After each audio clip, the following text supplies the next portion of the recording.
नमस्कार प्रेक्षकांनो, या मालिकेच्या आजच्या जबरदस्त भागामध्ये अतिशय जबरदस्त असा ट्विस्ट आणि वळण घेणारा ट्विस्ट आपल्यासमोर आला आहे प्रेक्षकांनो. त्यामध्ये आता जगन्नाथला अर्धवट सत्य कळाल्यानंतर सावली आता सानिकाने शेवटच्या क्षणी सानिकाबाबतीत काय घडलं, सानिकाला काय सांगायचं होतं आणि चंद्रकांतरावांनी आता ते सांगितलेलं सत्य सावली जगन्नाथ समोर आणताच आता इकडे भैरवी तिलोत्तमाचे ते गुपित सावली ही कशी बाहेर काढते हे सगळं या व्हिडिओमध्ये आपण बघूयात. चला तर प्रेक्षकांनो, व्हिडिओला सुरुवात करूया. त्यामध्ये आता सावली ही जगन्नाथकडे येऊन जगन्नाथने आता जो काही चंद्रकांतरावांवर आरोप केलेला असतो ते सगळं सत्य सावली चंद्रकांतरावांना सांगते.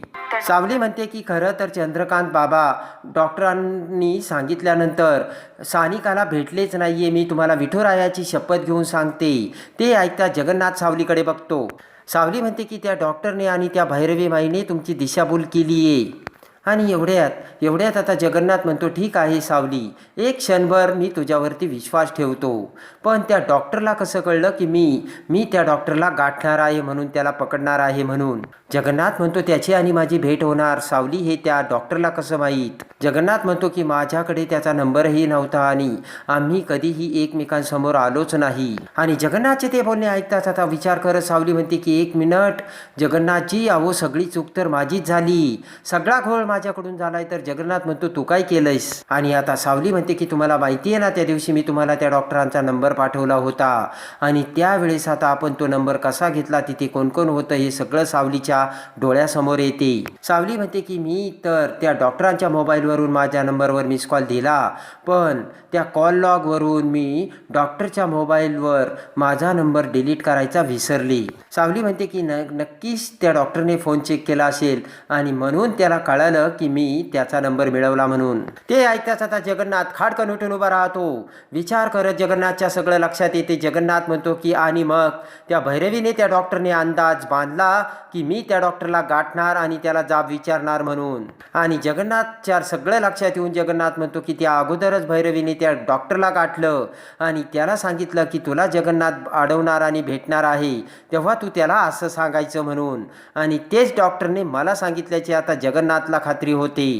आणि जगन्नाथ म्हणतो की सावली, आता बघ मी काय करतो ते. दुसरीकडे आता भैरवी तिलोत्तमाकडे येते आणि म्हणते की तिलोत्तमा, अगं तुला एवढी साधी गोष्ट कळत नाहीये का?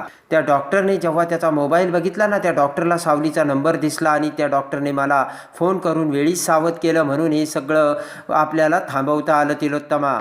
भैरवी म्हणते की बघ, त्या जगन्नाथच्या धाकामुळे जर त्या डॉक्टरने सगळी कबुली दिली असती. तिलोत्तमाकडे बघत भैरवी म्हणते, तर काय झालं असतं तिलोत्तमा, तुझं सगळं पितळ उघडं पडलं असतं. तिलोत्तमा म्हणते की भैरवी, तू काही जरी मला सांगितलं ना तरी त्या पोरीबद्दल मी रुसवा ठेवू शकत नाही, कारण सारंगला हे आवडणार नाही आणि सारंगचं आणि माझं नातं चांगलं आहे, मला ते दुरावायचं नाहीये, असे तिलोत्तमा भैरवीला सांगते. भैरवी म्हणते की तू त्याचा विचार करू नकोस, आता तुझा अस्तित्व वाचवण्याचा तू विचार कर, कारण ते अस्तित्व आता जास्त धोक्यात आहे. तिलोत्तमा हात करत भैरवी म्हणते की सावलीच्या डोक्यात जे आता डिटेक्टिव्ह बनायचं भूत आलं, ते भूत जर वेळीच उतरवलं नाही ना तिलोत्तमा, तुझं अस्तित्व धोक्यात आहे. भैरवी म्हणते तिलोत्तमा, जर तुला यातून वाचायचं असेल तर मी सांगते ते कर, आणि जर तू असं केलं नाही तर तुझं बिंग फुटलंच म्हणून समज, लक्षात ठेव, अशी आता भैरवी तिलोत्तमाला बोलते. इकडे आता सावली जगन्नाथला समजावते आणि म्हणते, जगन्नाथजी, कोणीतरी मुद्दाम तुमच्या मनात गैरसमज निर्माण करून दिलाय, कळतंय का तुम्हाला? सावली म्हणते की मुद्दा आहे, तुमच्या मनात गैरसमज तयार करून कोणाचा फायदा होत असेल?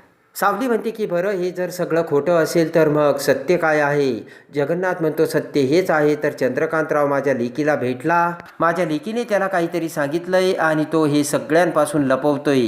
आणि तिलोत्तमा त्या चंद्रकांतला वाचवण्यासाठी त्या भैरवी वजेला घरी राहून देते, असे आता जगन्नाथ सावलीला बोलतो. सावली म्हणते, जगन्नाथजी तसं नाहीये, बाबाला वाचवण्यासाठी जर हा सगळा प्लान असता, कारस्थान असतं, तर आता चित्र वेगळं असतं. सावली म्हणते की जर यामध्ये बाबांचा हात असता, जर त्यांना काही सत्य माहीत असतं, तर भैरवी माई घरी आल्यानंतर त्यांनी भैरवीला विरोधच केला नसता, पण ते सुद्धा भैरवीला घरी राहण्यासाठी विरोध करतायत. सावली म्हणते की बाबांनी सुद्धा भैरवी माईला घरी राहायला विरोध केला. सावली म्हणते, मला फक्त सत्य जाणून घ्यायचंय आणि जर बाबांना दोषी मानून तुम्हाला समाधान मानून घ्यायचं असेल तर तुम्ही घेऊ शकता, असे सावली जगन्नाथला बोलते. सावली म्हणते, तुम्ही माझ्या बाजूने आहात की नाही ते मला नाही माहिती, पण नक्कीच मी सत्य बाहेर काढील आणि शोधून काढील.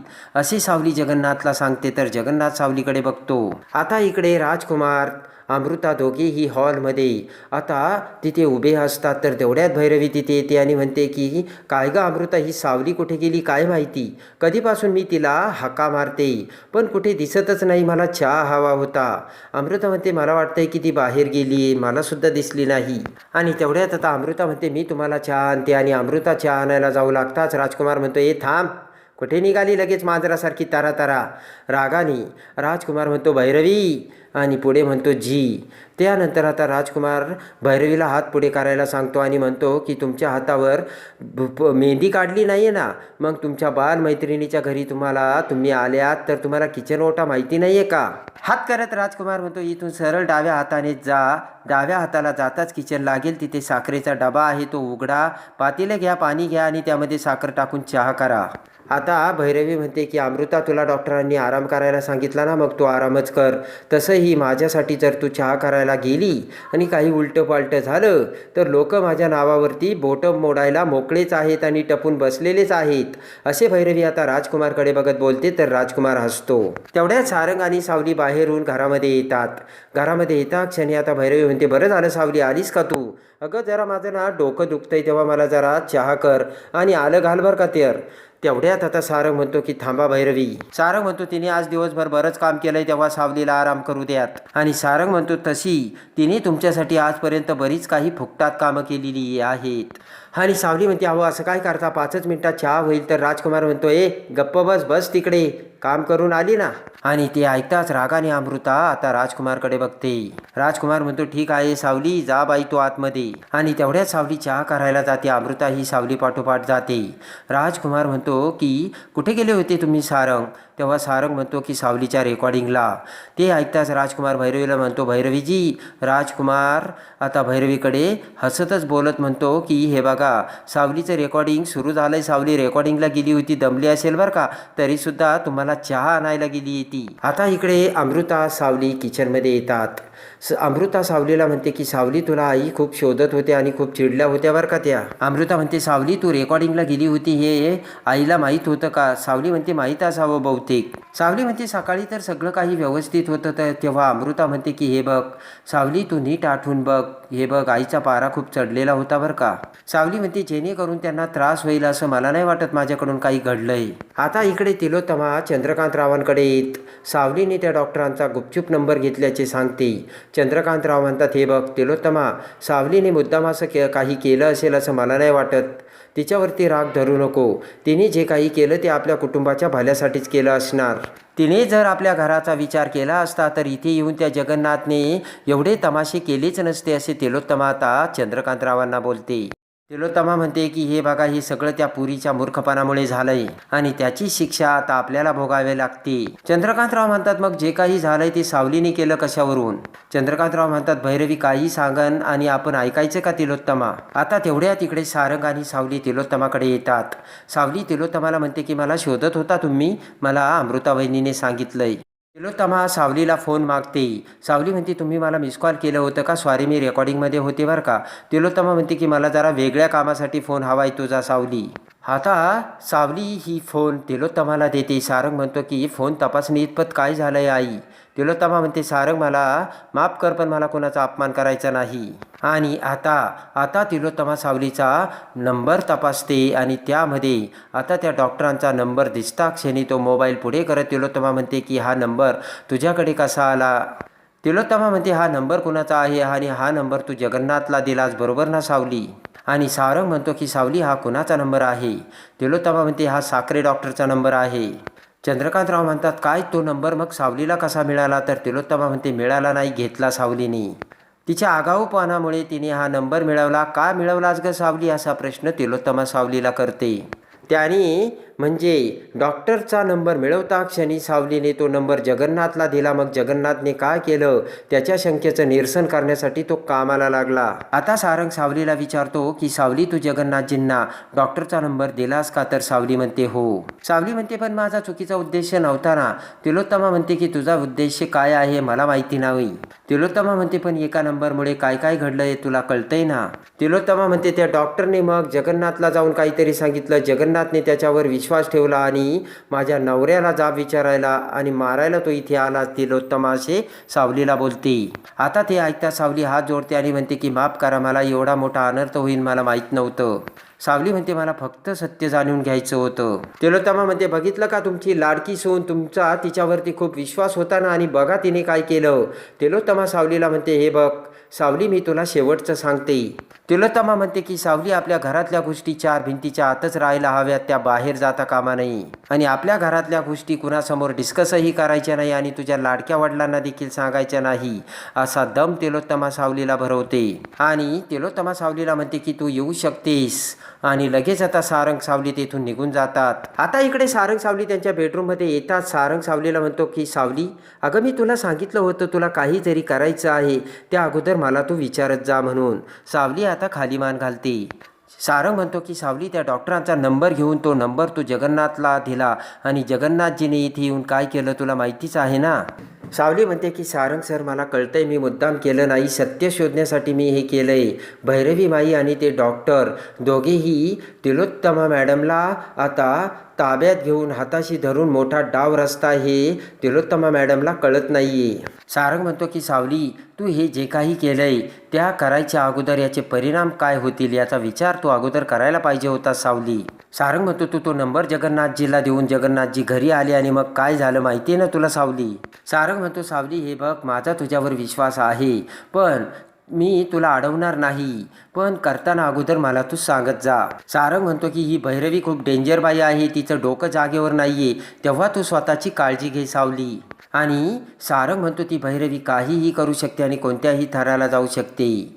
सावली म्हणते की सारंग सर, मला तुमची काळजी कळते, फक्त तुम्ही माझ्यासाठी हे सगळं बोलताय. सावली म्हणते की सारंग सर, मी तुम्हाला खरं सांगते, माझा संशय खोटा नाहीये आणि हे सगळं खरं आहे आणि हे सत्य मी लवकरच शोधून काढेन, असे आता सावली सारंगला बोलते. सारंग म्हणतो हे सगळं ठीक आहे सावली, पण घरातील शांततासुद्धा टिकून राहायला हवी. सावली म्हणते की त्यासाठी, शांततेसाठीच मी हे सगळं करते. आता त्यानंतर सारंग, सावली, अमृता, राजकुमार, भैरवी सगळेजण आता जेवायला बसतात. सावली आता सगळ्यांना वाढता क्षणी भैरवी म्हणते चला, निदान रात्रीचं तरी जेवण मला वेळेवर मिळालं. भैरवी म्हणते मला वाटत होतं की आज मला उपाशीपोटी झोपावं लागतंय की काय. भैरवी तिलोत्तमाकडे बघते आणि म्हणते की मला कोणाला दोष द्यायचा नाहीये. आता भैरवी म्हणते की सावली तिच्या रेकॉर्डिंगमध्ये बिझी आहे, अमृताला सुद्धा डॉक्टरांनी काम करायला नाही सांगितलं. भैरवी म्हणते की उरली सुरली ती तारा, तिच्याकडून माझी काही अपेक्षा करणं म्हणजे भंगच आहे. जर मी ताराच्या भरोश्यावर राहिले तर मला उपाशीच झोपावं लागेल, असे भैरवी बोलते. भैरवी म्हणते की तुम्ही सगळे गप्प का? अहो मी फक्त खाण्यापिण्याबद्दल नाही बोलत, माझी काळजी इथे घेतली जात नाही. सावली इकडे रेकॉर्डिंगमध्ये बिझी आहे आणि तिच्या मदतीला आता कोणीच नाहीये. भैरवी म्हणते मला सुद्धा वाईट वाटतं, सगळा स्वयंपाक आज एकटीने सावलीनेच केलाय ना, आणि हे सगळं काम तुला एकटीला करावं लागतंय सावली, यामध्ये मग तुला वेळ कसा मिळेल आणि रियाज तू कसा करू शकशील, म्हणून मी हे सगळं बोलत असल्याचे भैरवी बोलते. आणि म्हणून भैरवी म्हणते मला असं वाटतंय की कुणीतरी विश्वासातली नवीन बाई कामाला घेऊन यायला हवी. चंद्रकांतराव म्हणतात की आजपर्यंत घरकामासाठी मी कोणतीही बाहेरची व्यक्ती आणलेली नाहीये. चंद्रकांतराव म्हणतात आमच्या कुटुंबात सुगरणी आहे, जी काही खाण्यापिण्याची जबाबदारी आहे ना त्या आपापसात वाटून घेतात. तिलोत्तमा म्हणते बरोबर आहे, तसं बघायला गेलं तर सगळ्या घरातल्या बायका एकत्र काम करतायत, बाहेरच्या व्यक्तीची काहीच गरज नाही, असे तिलोत्तमा बोलताच भैरवी म्हणते अहो तुम्ही कुठल्या जगात जगताय. भैरवी म्हणते की आता अमृताचं सुद्धा बाळणपण तोंडावर आलं, मग या अशा अवस्थेत अमृताला काम करायला लावणार आहे का तुम्ही? आणि मग तुम्ही कुणाच्या भरोश्यावर घर सोडणार आहे? ती बाळाची काळजी घेईल का स्वतःची काळजी घेईल? तुम्ही असे एखादी बाई का आणत नाही जी आपल्या घराला, म्हणजे या घराला आपलं घर समजून काम करेल? तेवढ्यात आता अमृता म्हणते मला सुद्धा भैरवीजींचं म्हणणं पटतंय. अमृता म्हणते की माझ्या डिलिव्हरीची डेट जवळ आली आणि घरातलं काम देखील सावलीवरच पडतंय, आणि तोपर्यंत एखादी बाई जर हे सगळं होईपर्यंत कामाला ठेवली तर काय हरकत आहे, असे अमृता बोलते. आणि आता सावली म्हणते की त्याची काहीच गरज नाही, मी सांभाळील ना, सगळं सांभाळील. तर भैरवी म्हणते ठीक आहे. तिलोत्तमा म्हणते की शेवटी घर तुमचं आहे, निर्णय तुम्हीच घ्या, मी फक्त आपलं सांगायचं काम केलंय. आणि आता भैरवी गपचूप बसते, सगळेजण विचार करू लागतात. तर सावली विचार करते की भैरवी माई आता कामासाठी बाई का मागते, आणि नक्कीच भैरवी माई नवीन काहीतरी प्लान करू राहिल्यात, ते मला आता शोधून काढायलाच हवं, असा विचार सावली करते. इकडे आता प्रेक्षकांनो त्यानंतर भैरवी ही तिलोत्तमाकडे येते आणि तिलोत्तमाला म्हणते की अगं तिलोत्तमा, या वर्षीची होळीची पूजा तुझ्या घरी कोण करणार आहे?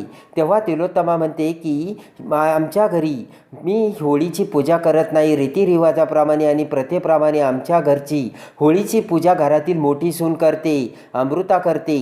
तर तर आता भैरवी म्हणते की मग आता अमृता पूजा करणार नाही. तर तिलोत्तमा म्हणते की मग तुला काय म्हणायचं, या वर्षी पूजा कोणी करायची? भैरवी म्हणते ताराने. ते ऐकताच आता तिलोत्तमाला धक्का बसतो. आता इकडे ताराने पूजा करावी हे सत्य सगळ्यांच्या समोर येऊन राजकुमार आता ताराकडे येतो आणि ताराला सगळं सांगता क्षणी तारा म्हणते हे शक्यच नाही आहे, त्या बाईसाठी मी मनापासून काहीच करणार नाही. तेव्हा राजकुमार म्हणतो की मी तरी कुठे म्हटलं की तू मनापासून कर. तेव्हा आता तारा म्हणते की म्हणजे नाटक करायचं का राजकुमार दादा? तर राजकुमार म्हणतो हो. आणि त्या क्षणी राजकुमार सावलीने मिळून आता भैरवीचं पितळ बाहेर काढण्यासाठी, भैरवीचा डाव पुढचा काय आहे हे शोधण्यासाठी आणि भैरवीला नवीन बाई या घरात का पाहिजे हे शोधण्यासाठी आता ताराला विश्वासात घेऊन सावली आणि राजकुमारने मोठं नाटक केलेलं असतं. इकडे त्यानंतर आता भैरवी ही फोन करत आता अनामिकाला म्हणते की अनामिका, आता तुझी वेळ आली आहे या घरात येण्याची. आणि त्याच वेळेस आता सावलीला येणाऱ्या संकटाची चाहूल लागलेली असते. तर सावली सारंगला म्हणते की तुम्हा पुरुषांना संकट कसं दारावर आल्याचं कळतं, तसंच आम्हा स्त्रियांना सुद्धा त्याच्या अगोदरच संकटाची चाहूल लागते. सावली म्हणते तसेच आम्हाला येणाऱ्या संकटाची चाहूल अगोदरच लागते. तर सारंग म्हणतो काय करणार आहे तू? तेव्हा आता सावली म्हणते की मी आता पुढे खूप मोठं धाडस करणार आहे. आणि सावलीने आता तिचा डाव खेळलेला असतो. आणि त्यानंतर आता भैरवीने फोन केलेली मुलगी मेंढळ्यांच्या घरी कामाला आणण्यासाठी, आता ज्या मुलीला भैरवीने कॉल केलेला असतो ती मुलगी दुसरी तिसरी कोणी नसून अनामिका नावाने ही सानिकाच असते. आणि भैरवीने सानिकाला जिवंत ठेवून अनामिकेच्या नावाने आता मेंढळ्याच्या घरी आणण्याचे ठरवलेले असते. आणि जेव्हा आता कामवाली बाई बनून भैरवी ही सानिकाला अनामिका बनून आता मेंढळ्यांच्या घराच्या दरवाजात आणते, त्याच वेळेस आता सावली ही अनामिकाला ओळखून ती दुसरी तिसरी कोणी नसून सानिका असल्याचे सत्य आता सगळ्या मेंढळ्यांसमोर आणून सावली आता भैरवीचा डाव कसा उधळून लावते प्रेक्षकांनो, हे बघण्यासाठी आणि या मालिकेच्या येणाऱ्या प्रत्येक अपडेटसाठी आपल्या चॅनलला लाईक करा, सबस्क्राईब करा.